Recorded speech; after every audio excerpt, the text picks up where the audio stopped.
మన కార్కి ఏమైంది? ఇప్పుడు ఏం చేస్తున్నారు?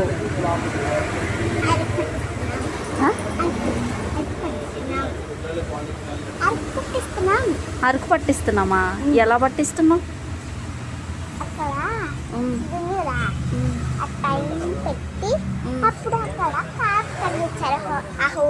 ఓహో, మన కారుకి జ్వరం వచ్చిందని చెప్పి ఇక్కడికి తీసుకొచ్చి ఆ పైప్స్ నుంచి అరకు పట్టిస్తున్నామా?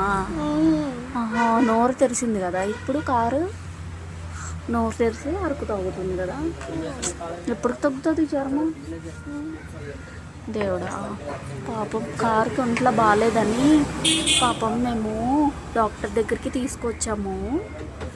అరకు కారు ఇప్పుడే నోరు తెరిచి అరకు తాగుతుంది పైప్స్ నుంచి. ఇంజెక్షన్ ఇంకా చేయలేదు. ఇంజెక్షన్ కొంతసేపు ఆగి చేస్తారంట.